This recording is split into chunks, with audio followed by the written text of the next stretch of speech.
votre fille n'est qu'une infirmière, elle ne gagne presque rien, et pourtant, elle profite de mon fils, a ricané ma belle-mère lorsque ma mère est venue nous rendre visite. Qu'est-ce qui vous donne le droit de venir ici? Mon mari se tenait à côté d'elle, foudroyant ma mère du regard comme si c'était elle la fautive. Ma mère est restée silencieuse pendant quelques secondes, puis a calmement fait quelque chose qui les a laissés tous les deux stupéfaits. La tension suffocante dans le salon s'est finalement brisée lorsqu'une voix cruelle a résonné dans notre maison. Je suis Queen, une infirmière de 28 ans travaillant de nuit pour me construire une vie paisible à Sacramento. Votre fille n'est qu'une infirmière qui ne gagne presque rien, et pourtant, elle profite de mon fils qui a réussi. La mère de mon mari a croisé les bras en affichant un sourire profondément moqueur directement à ma propre mère. Mon mari se tenait juste à côté d'elle, le regard furieux dirigé vers ma mère, comme si elle avait commis un crime terrible. La femme plus âgée est restée complètement silencieuse pendant quelques secondes angoissantes avant de faire quelque chose qui les a laissés tous les deux absolument paralysés de choc. Bonjour, chers auditeurs. Bienvenue à nouveau pour une autre histoire originale sur notre chaîne où la vérité cachée finit toujours par éclater. Veuillez envisager de soutenir notre travail en vous abonnant à la chaîne pour entendre d'autres expériences de vie réelles et captivantes. Avant que cet après-midi explosif ne détruise notre dynamique familiale, ma réalité quotidienne était entièrement différente des mensonges tordus qu'ils essayaient de peindre. Nous vivions dans une spacieuse maison de 3 chambres située dans un quartier de banlieue calme de Californie. Ma mère, Clara, était légalement propriétaire de toute cette propriété car son nom était le seul imprimé sur l'acte officiel. Mon mari, Edgar, travaillait comme ingénieur très bien payé mais dilapidait ses revenus substantiels dans des voyages de pêche en haute mer ridiculement chers. Il a complètement abandonné ses responsabilités financières en me forçant à couvrir toutes les factures essentielles du ménage avec mon modeste salaire d'infirmière. Cet arrangement financier profondément injuste a silencieusement planté les graines amères du désastre massif qui allait finalement déchirer nos vies. Tout a commencé à dérailler un soir de pluie, il y a 4 mois, lorsque 3 grandes valises ont été jetées sur le sol de notre salon. Nancy a franchi la porte d'entrée, trempée, en traînant un sac de voyage en cuir derrière elle. Elle n'a pas pris la peine d'enlever ses chaussures boueuses avant de marcher sur le parquet. Edgar s'est précipité à ses côtés immédiatement pour l'aider en prenant son lourd manteau mouillé. Elle a annoncé à haute voix que son mari, Théodore, avait officiellement demandé le divorce et l'avait forcé à quitter leur domicile. Mon mari ne s'est même pas tourné pour me regarder ou me demander mon avis concernant ce changement soudain de résidence. Il a simplement pris ses bagages en la conduisant directement vers la chambre d'amis au bout du couloir. Il a posé les sacs à côté du lit avant de se tourner vers sa mère avec un signe de tête rassurant. Edgar a déclaré avec confiance qu'elle n'avait qu'à rester ici et à considérer cet endroit comme sa maison.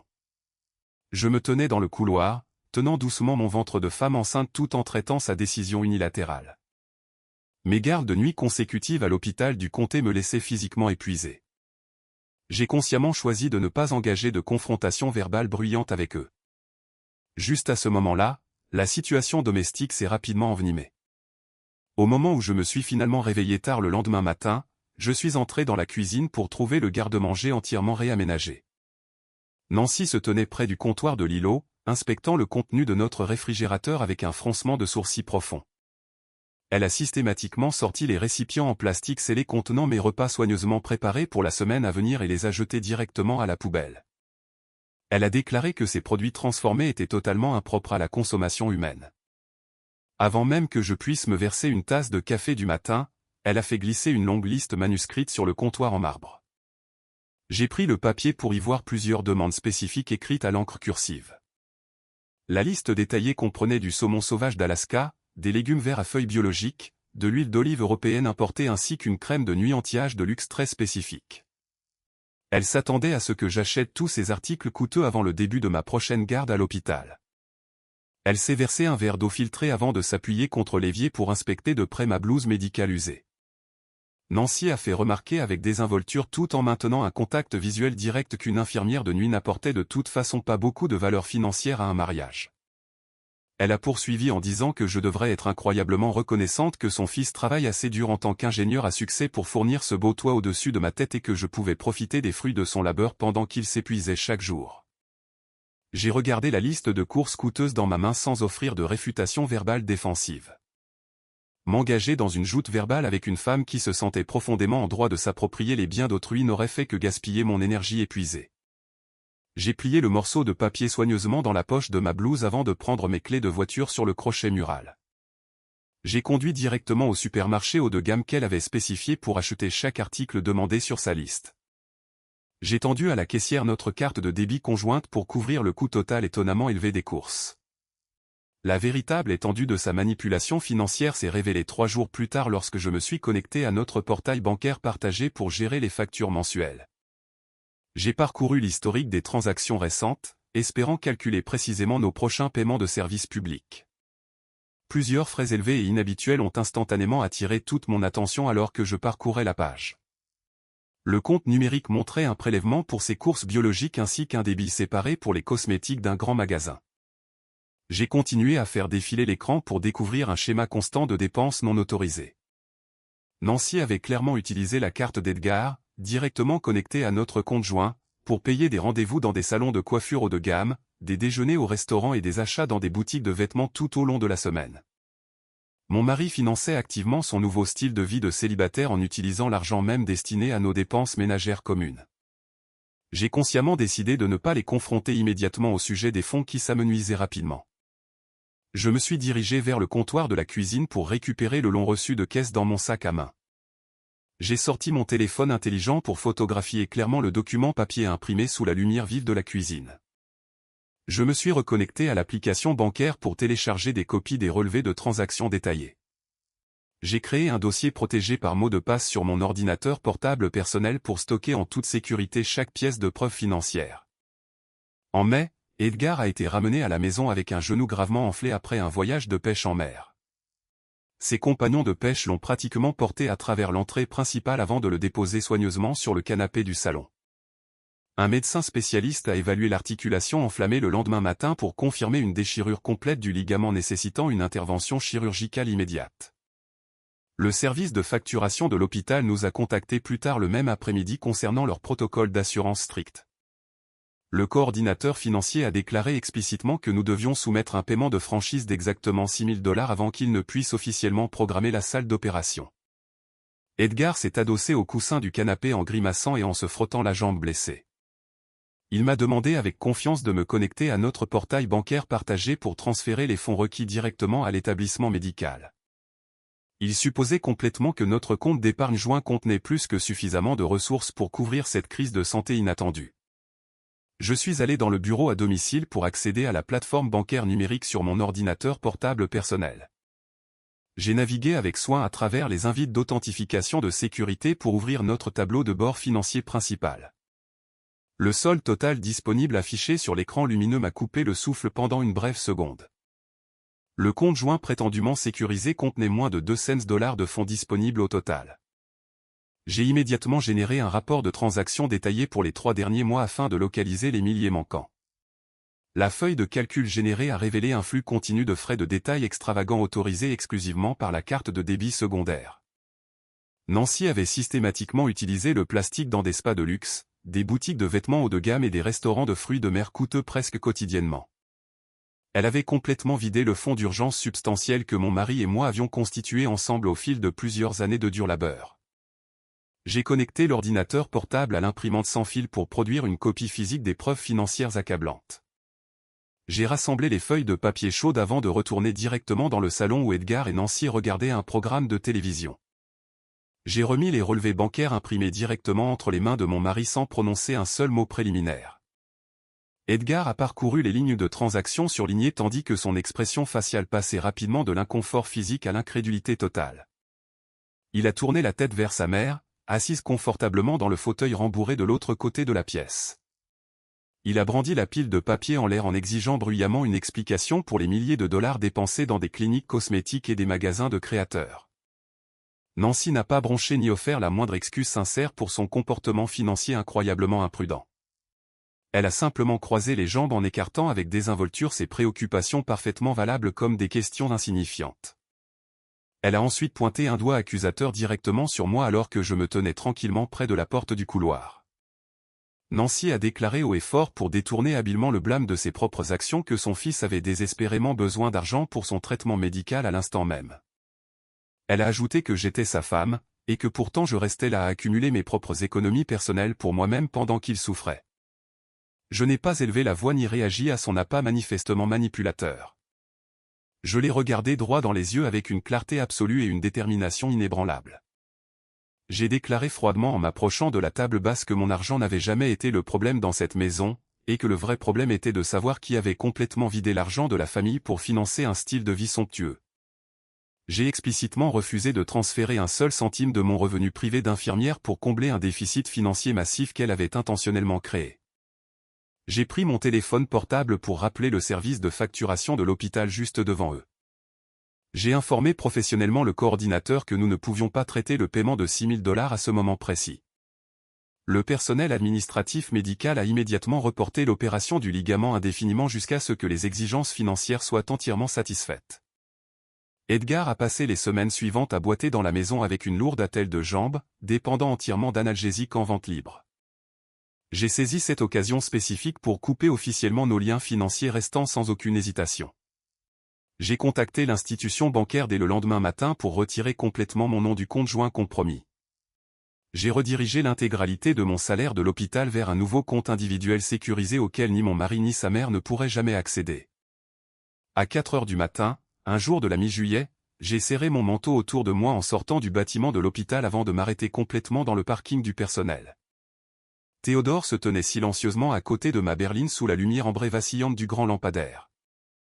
Mon ancien beau-père n'a offert aucune salutation d'usage ni perdu notre temps limité à discuter de vagues théories du complot. Il a simplement plongé la main dans la poche de sa veste sombre pour en retirer une épaisse enveloppe manie avant de me la tendre. J'ai accepté le lourd paquet sans poser de questions immédiates sur son arrivée inattendue au petit matin. L'homme plus âgé a reculé pour me donner suffisamment d'espace physique pour en examiner le contenu là, dans le terrain en béton vide. J'ai ouvert le fermoir en métal pour en extraire une épaisse pile de documents financiers officiels. La toute première page était un relevé de carte de crédit certifiée enregistrée exclusivement au nom légal de Nancy.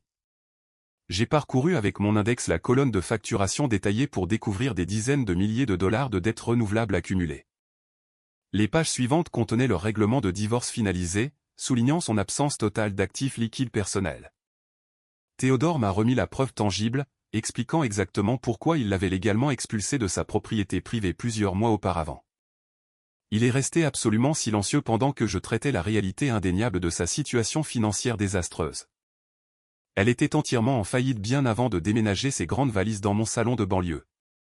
Les preuves les plus troublantes se trouvaient dissimulées tout au fond de l'épaisse pile de papier. J'ai sorti plusieurs photographies couleur imprimée représentant un long échange de messages textes entre Nancy et mon mari. J'ai tenu les papiers glacés beaucoup plus près de la lumière du plafonnier pour lire clairement leur conversation numérique. Nancy demandait explicitement à Edgar de rester extrêmement patient jusqu'à ce que j'accouche enfin de notre futur enfant. Elle a exposé un plan très spécifique pour exploiter mon inévitable épuisement physique postpartum. Elle a suggéré qu'il pourrait facilement me convaincre de céder le contrôle total de mes comptes bancaires privés en prétendant aider à gérer les tâches ménagères complexes. Leur dialogue numérique se concentrait fortement sur la capture de mes prochains dépôts gouvernementaux de congés familial payés de Californie. Edgar avait en fait répondu à ces messages par un accord clair plutôt que de défendre sa femme enceinte et vulnérable. J'ai lu ces messages textes spécifiques 3 fois de suite pour m'assurer de bien comprendre leur manipulation coordonnée. Mon mari conspirait activement avec sa mère pour vider mon filet de sécurité personnel restant pendant que je me remettais d'un événement médical majeur. Théodore a regardé mon expression se durcir alors que la dure réalité de leur complot se solidifiait dans mon esprit. Théodore a déclaré clairement tout en maintenant un contact visuel direct avec moi qu'il ne savait pas jusqu'où il prévoyait d'aller, mais qu'il savait qu'ils attendaient que je sois au plus faible. Il s'est retourné pour se diriger vers son propre véhicule garé de l'autre côté du parking en asphalte. Il n'a pas demandé les documents en retour ni exigé aucune action spécifique de ma part. Il a simplement fourni les munitions nécessaires avant de s'éloigner dans l'obscurité de l'aube. Je suis resté seul dans l'air glacial du matin, serrant l'enveloppe fermement contre ma poitrine. Je me suis dirigé vers l'arrière de mon véhicule pour déverrouiller le grand compartiment du coffre. J'ai placé le dossier manille à l'intérieur du compartiment caché de la roue de secours pour m'assurer qu'Edgar ne le découvrirait jamais accidentellement au cours de ses routines quotidiennes. J'ai claqué le couvercle du coffre avec un bruit métallique retentissant qui a résonné dans l'espace de stationnement vide. J'ai finalement compris que mon mariage s'était systématiquement transformé en un piège financier délibéré conçu pour me dépouiller de mes ressources. J'ai déverrouillé la portière côté conducteur pour démarrer le moteur pour mon trajet de retour vers cette maison de plus en plus hostile. Je refusais de les laisser me surprendre lorsque ma date d'accouchement arriverait enfin le mois prochain. Le cri perçant de ma fille nouveau-née résonnant dans la salle d'accouchement de l'hôpital de Sacramento au début du mois d'août a marqué le début immédiat d'une période incroyablement suffocante. Le retour à notre maison de banlieue 48 heures plus tard m'a laissé physiquement épuisé par le processus d'accouchement exténuant et la surveillance médicale qui a suivi. Mon corps en convalescence nécessitait un repos important tout en fournissant simultanément des soins continus à un nourrisson fragile, 24 heures sur 24. Edgar s'est fermement installé sur le canapé du salon dès notre arrivée de l'établissement médical sans proposer de porter le lourd siège auto pour bébé. Il se frottait continuellement l'articulation de son genou non opéré en prétendant que la douleur physique persistante l'empêchait complètement de soulever le bébé ou de préparer du lait maternisé. Il a effectivement abandonné toutes ses responsabilités paternelles en se cachant derrière l'opération retardée du ligament pour éviter de m'aider avec notre nouveau-né pendant ses premiers jours critiques. Nancy a activement saisi ce moment précis de mon extrême vulnérabilité physique pour exécuter le plan financier dont Théodore m'avait précédemment averti. Elle est entrée doucement dans la chambre de bébé plus tard cet après-midi-là, portant un plateau en argent, tenant un seul verre d'eau et un stylo à encre bleue. Son expression faciale s'est transformée en un masque très pratiqué de préoccupation maternelle pendant qu'elle me tapotait doucement l'épaule au repos. Elle a fouillé dans la poche de son cardigan pour en sortir un épais document juridique intitulé en grave procuration avant de le placer soigneusement sur la table de soins. Elle a parlé d'un ton faussement doux en suggérant que j'avais besoin d'un repos total au lit pour guérir correctement de l'accouchement difficile. Elle a explicitement demandé ma signature immédiate sur les documents agrafés afin qu'elle et Edgar puissent gérer efficacement mes dépôts de congé familial payés de Californie en mon nom. Edgar a boité jusqu'à l'embrasure de la porte à ce moment précis pour soutenir verbalement sa mère en insistant sur le fait qu'il voulait seulement soulager mon stress financier quotidien. J'ai regardé le contrat juridique imprimé posé à côté des biberons sans laisser mon dégoût intérieur transparaître sur mon visage. J'ai instantanément reconnu la réalité indéniable des messages textes prédateurs que j'avais lus sur le parking de l'hôpital quelques semaines auparavant. J'ai feint un épuisement physique accablant en fermant lourdement les yeux et en laissant ma tête reposer contre le dossier en bois du fauteuil à bascule. J'ai chuchoté que ma vision était beaucoup trop floue pour lire un jargon juridique complexe à ce moment précis. Je leur ai promis à tous les deux que j'examinerais les documents fournis après avoir eu quelques heures consécutives de sommeil ininterrompu dans la chambre calme. Nancy a semblé visiblement déçue par ce retard inattendu, Bu a finalement quitté la chambre de bébé avec son fils boitant de près derrière elle. La maison entière est tombée dans un silence complet vers 2 heures du matin pendant que ma fille dormait paisiblement dans son berceau en bois. J'ai pris le document de procuration controversé pour capturer plusieurs photographies claires de chaque page imprimée à l'aide de l'appareil photo de mon téléphone intelligent. J'ai replacé le papier sur la table exactement comme Nancy l'avait laissé pour éviter de susciter le moindre soupçon immédiat quant à ma connaissance de leur plan. J'ai ouvert l'application bancaire sécurisée sur mon téléphone pour lancer ma stratégie financière défensive pré-planifiée sans faire le moindre bruit. J'ai complètement contourné les comptes joints compromis pour ouvrir officiellement un tout nouveau compte courant individuel auprès d'une institution financière complètement différente. J'ai utilisé le système de virement numérique pour déplacer systématiquement l'intégralité de mes économies personnelles ainsi que les fonds de maternité de l'État nouvellement déposés directement sur le compte privé hautement sécurisé.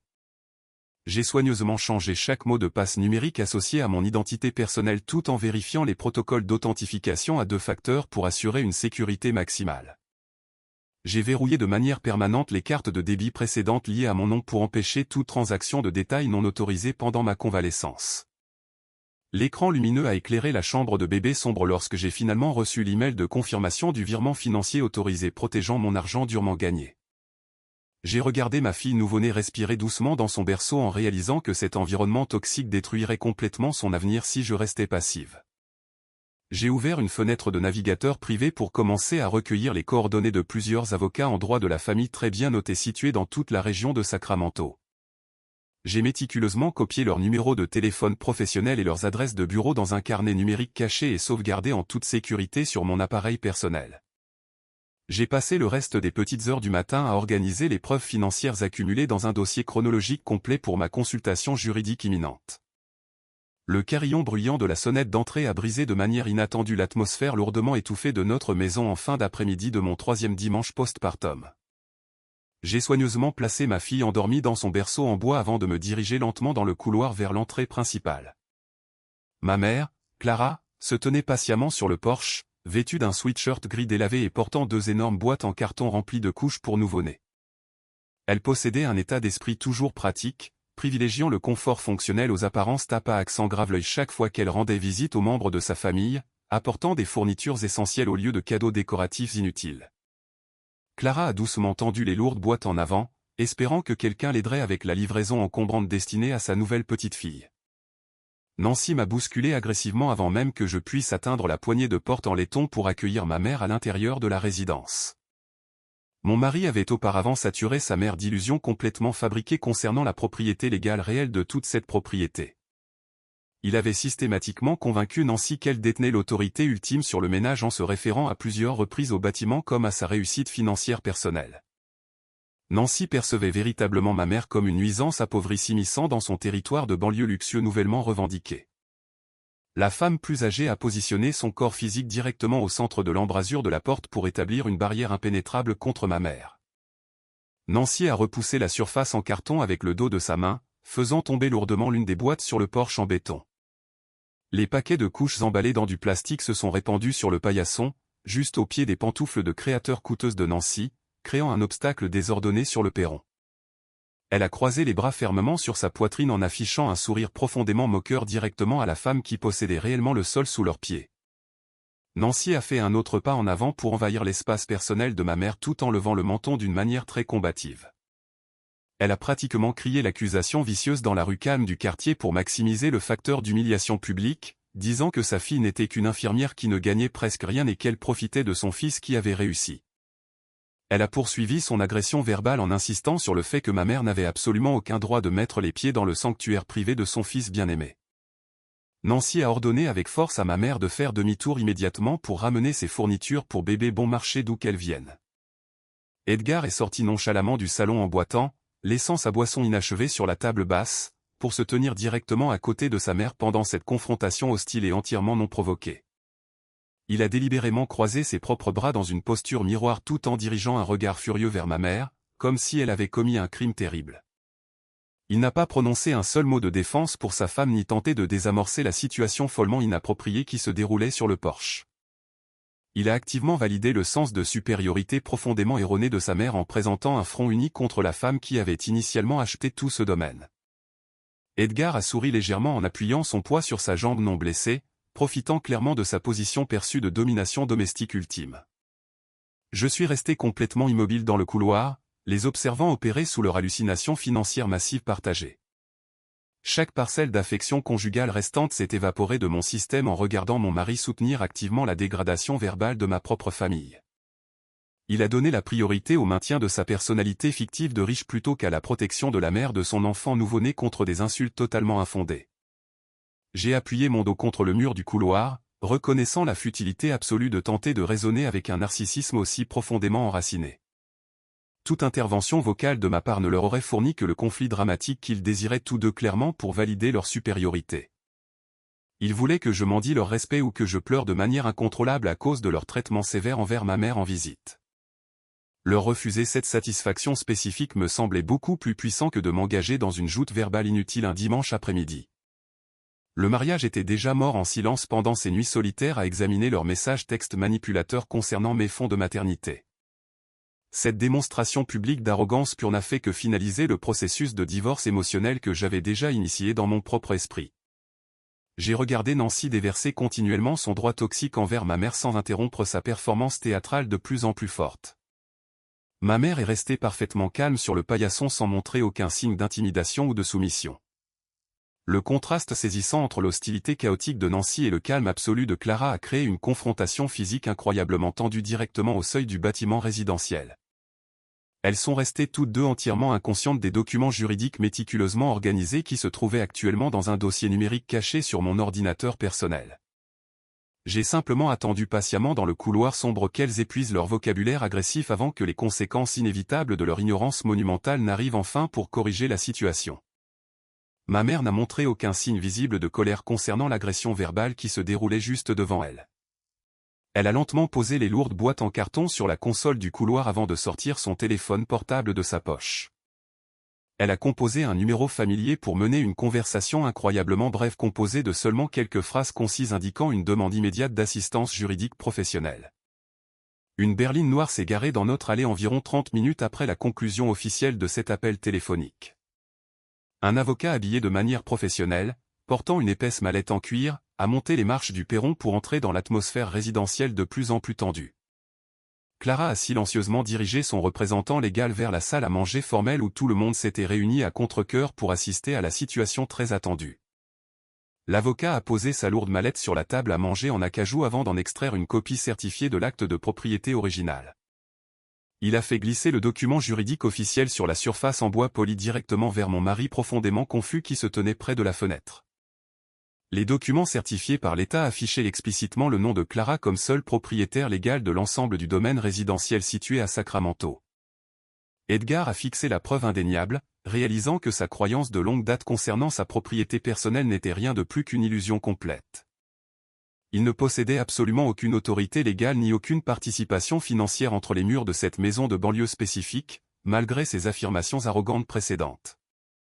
L'avocat a attendu patiemment que la réalisation choquante s'imprime pleinement sur le visage de plus en plus pâle de mon mari avant de poursuivre ses fonctions professionnelles nécessaires. Le représentant légal a formellement clarifié qu'Edgar, ainsi que sa mère, étaient légalement classés simplement comme des locataires temporaires à volonté en vertu de la réglementation californienne sur le logement. Le fait que Clara leur permette généreusement de résider dans sa propriété privée ne leur transférait comme par magie aucun droit de propriété, quelles que soient leurs hypothèses maritales erronées. Ils occupaient simplement les lieux grâce à sa bonne volonté continue, qui avait officiellement expiré cet après-midi même en raison de leur comportement totalement inacceptable. L'avocat a parlé avec une autorité absolue, ne laissant aucune place à une quelconque mauvaise interprétation concernant leur statut résidentiel très vulnérable dans la maison de ma mère. Nancy a ouvert la bouche pour argumenter sur ses droits perçus, mais l'avocat a immédiatement levé la main pour faire taire sa protestation imminente. Il a sorti une demande écrite de quitter les lieux méticuleusement rédigés avant de remettre des copies physiques exactes aux deux occupants résidentiels non autorisés. Il a expliqué professionnellement qu'ils étaient tenus de quitter les lieux entièrement volontairement dans le délai légalement mandaté indiqué dans le document juridique formel. Refuser de se conformer à l'avis résidentiel écrit forcerait son cabinet d'avocats à engager des procédures d'expulsion formelles par le biais du système judiciaire civil local. Le représentant légal a en outre expliqué que la loi californienne exigeait une adhésion stricte à cette notification écrite formelle avant qu'un retrait physique forcé ne puisse légalement avoir lieu. Il leur a assuré qu'un dossier d'expulsion officiel nuirait gravement à leur capacité future à obtenir un logement locatif viable dans tout l'État pendant de nombreuses années. La menace imminente de faire face à une ordonnance judiciaire autorisée accompagnée d'agents des forces de l'ordre local lors d'un processus d'expulsion formalisé a finalement complètement réduit Nancy au silence. Elle semblait complètement paralysée tout en tenant fermement l'avis d'expulsion dans ses mains sans dire un seul mot à personne. J'ai finalement avancé depuis l'ombre du couloir pour porter le coup de grâce absolu à leur réalité complètement brisée. J'ai laissé tomber l'épaisse enveloppe manie que Théodore m'avait précédemment donnée directement sur la table, juste à côté de l'acte de propriété officiel. J'ai également placé les photographies imprimées montrant le document de procuration vierge ainsi que leur message texte très manipulateur discutant de ma vulnérabilité postpartum. J'ai détaillé explicitement comment j'avais découvert leur complot coordonné pour voler mes fonds de maternité gouvernementaux afin de financer ses désirs de chirurgie plastique coûteuse. Pendant que je me remettais de l'accouchement, j'ai pointé directement les messages imprimés, prouvant qu'Edgar avait volontairement participé à cette trahison massive contre sa propre fille nouveau-née pour apaiser sa mère manipulatrice. Les preuves documentaires indéniables exposant leur vol financier calculé étaient complètement mises à nu pour que tout le monde dans la salle à manger puisse les examiner attentivement.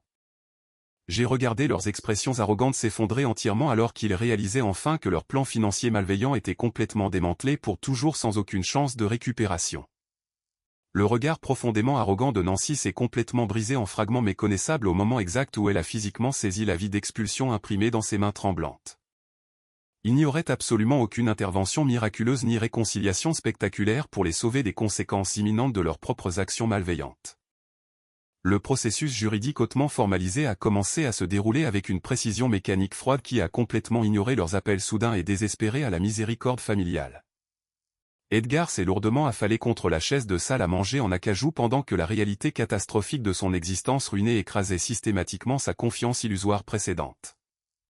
Il a finalement compris qu'il ne possédait absolument aucune revendication légale sur la propriété résidentielle. Tandis que ses comptes bancaires partagés restaient entièrement épuisés par les dépenses imprudentes de sa mère, son genou gravement blessé nécessitait toujours une intervention chirurgicale coûteuse qu'il ne pouvait plus se permettre. Alors qu'il regardait directement son sans-abrisme imminent, l'avocat professionnel a changé de sujet de manière transparente en sortant un dossier manie séparé de sa mallette en cuir pour le placer devant moi. Il a soigneusement présenté la pétition de divorce finalisée que j'avais activement demandé à son cabinet d'avocat de préparer pendant ses nuits blanches postpartum. J'ai tendu la main sur la table en bois poli pour saisir le stylo en métal fourni avant de signer mon nom légal sur les lignes pointillées désignées sans un seul moment d'hésitation. Ma signature a officiellement initié la dissolution permanente d'un mariage toxique entièrement construit sur l'exploitation financière calculée ainsi que sur la négligence émotionnelle normalisée. J'ai repoussé les documents juridiques signés sur la table vers l'avocat, finalisant ma sortie définitive de leur dynamique familiale profondément manipulatrice. Le préavis légal de 30 jours a expiré sans qu'aucune autre interaction significative ne se produise dans l'environnement domestique de plus en plus hostile de la banlieue.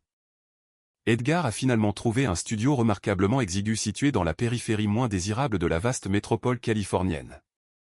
Il a eu du mal à naviguer dans les escaliers étroits avec ses béquilles médicales tout en portant le fardeau massif des dettes de santé accumulées ainsi que des obligations de pension alimentaire pour enfants ordonnées par le tribunal. Son style de vie autrefois luxueux, financé exclusivement par mon revenu d'infirmière, s'est complètement évaporé, le laissant isolé avec les résultats désastreux de sa propre arrogance profonde. Il vivait entièrement d'un chèque de paie à l'autre tout en essayant de gérer les limitations physiques sévères causées par ses lésions ligamentaires non traitées.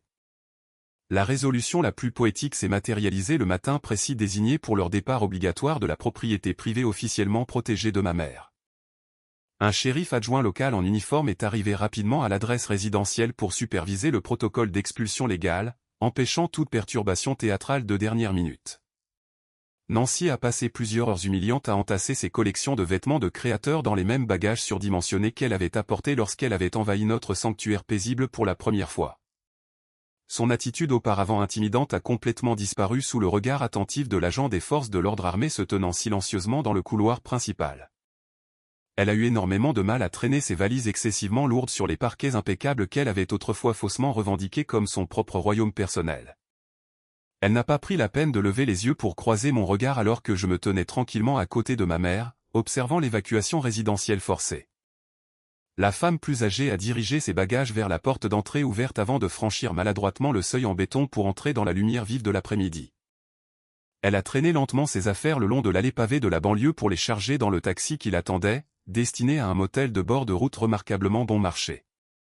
L'ironie profonde entourant son départ permanent s'est magnifiquement cristallisée dans mon esprit alors que le véhicule commercial disparaissait enfin au coin de la rue du quartier.